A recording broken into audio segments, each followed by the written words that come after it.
Hi, and welcome back to my channel. This video is going to be on the difference between an entity and a ghost. Now, there's many different opinions out there. However, this is based on my many years of experience in the field. And I'm still learning every day. Anyone that tells you that they know everything about spirits, ghosts, and the other side isn't being honest with you. So a ghost is a spirit that has been here on earth in animal or human form. Now, they're normally trapped here by an emotional connection. So it could be love, fear, hate, or something else, some other emotion that's keeping them trapped here on earth. What happens is they're shown the white light, they're shown the door, and they don't enter through it for one of those reasons. However, then that door closes and they have no way out.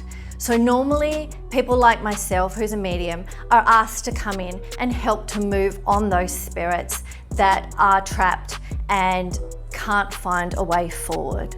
So what I would do in that situation is I would open up the doorway, open up the white light to allow the spirit to transition across. Now, normally they can see their family on the other side, and that assists in them knowing that it's safe to cross over. However, sometimes they still don't want to. Sometimes they want to reside here for longer, and that's fine as well. I had a girl who was about 7 or 8 years old, and she was residing in this home, and she was tormenting the dog, she was tormenting the residents that were living there. So once I asked her to stop doing that, and so they could all live in peace, then that was fine.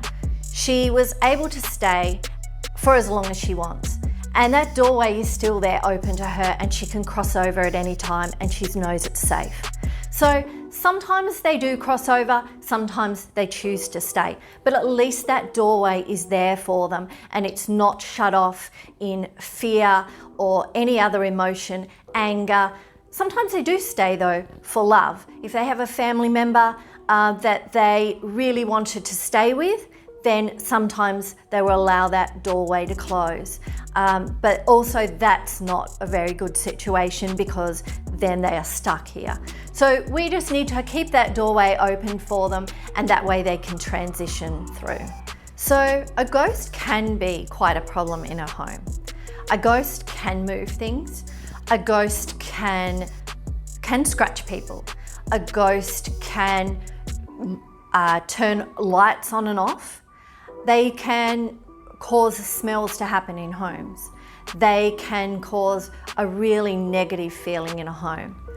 If a spirit has had an attachment to that home and somebody else moves in, that spirit may not want anyone else living there, and that can become a problem. Also, they can be trapped here by really strong emotions, which then the next residents will feel when they're in that home or environment. So a ghost can also become attached to a person, and they can be difficult to remove. Normally they become attached to someone because they see something in them that they have a resonance with. So they may have been a smoker and that person is a smoker. It can be something as simple as that. Or they could have been an alcoholic and the person they're attaching themselves to is an alcoholic. And they feel that vibration, that same vibration, which then makes it harder for that person who has that attachment to break that habit. And they can, no matter how much therapy they get, they can still repeat that same sequence and that same problem over and over again.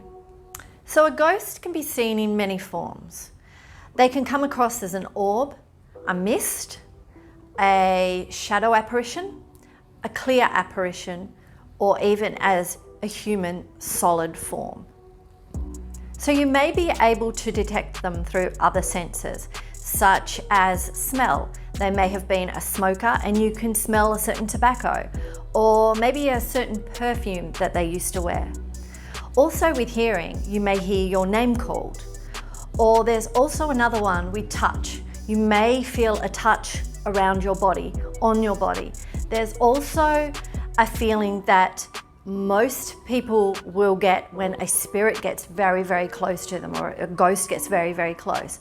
And that's a certain spider web kind of feel a skin sensitive touch that you will feel on your arm, your shoulders, or your back, or the back of your hands. And that just feels like you've got a spider web attached to you. It's a sensitive feeling, and it means that they're right next to you and touching you at that time.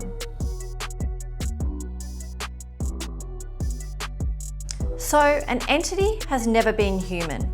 An entity can range from a slug or leech-like creature up to a demon. Now, the leech-like creatures generally aren't a problem. They just attach to people. Most people have had them. They are everywhere. And they basically suck off your aura. So they suck off some of your aura, they fill up like a normal leech would, and once they've had enough energy, they drop off and they move on. And that's how they survive. However, the only time this becomes a problem is when your aura is very weak and you get a lot of these leech-like creatures attached to you.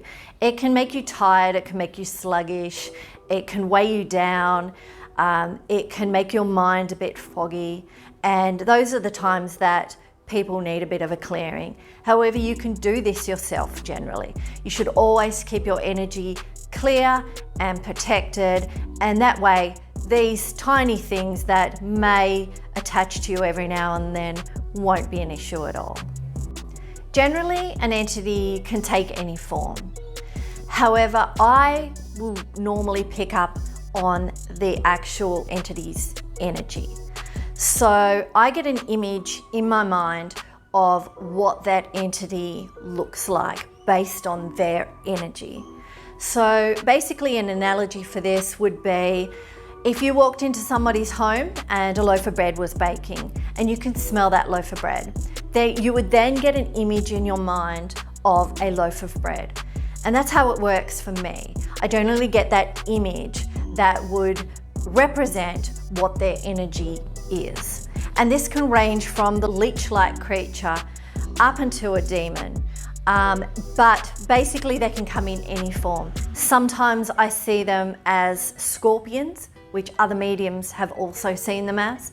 And sometimes I see them as snakes or something along those lines.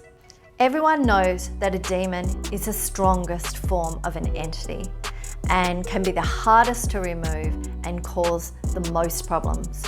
However, any entity can become an attachment. And just like a ghost, they normally have an affinity with the person that they are attaching to. That person could have gone through some kind of trauma or have a certain type of addiction or have had a certain kind of abuse situation. I had a client that believed that they had something in their home. However, what we found was the son had been living in his room for years and had depression. That built up emotion had gathered and created this ball, this entity of energy, and it does cause problems. So we had to remove it. But it just goes to show what our mind can do and what we can manifest, and that can become an entity. So when I'm removing an entity from a home or a person, I generally give them the chance to leave, but they never have. So the entity knows that the person has asked for help, and they'll put all their energy into one last fight throughout those last few days. However, that then also makes them weak. It's like one last sprint where they'll be exhausted in the end. That makes them easier to remove.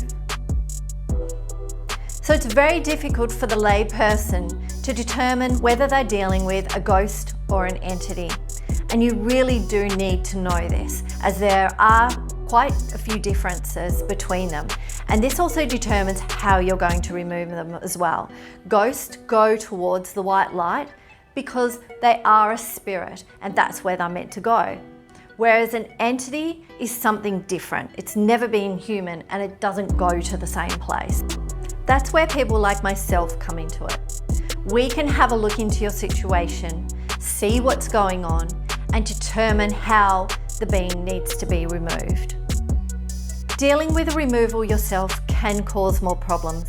Unfortunately, sage won't get rid of demons, no matter what people say. And so really you do need someone who is a specialist in this field and has been doing this for a long time. Thank you for watching my video. I hope you can take something from it. If you'd like to learn more about my services, then you can go to my website, mediumkara.com.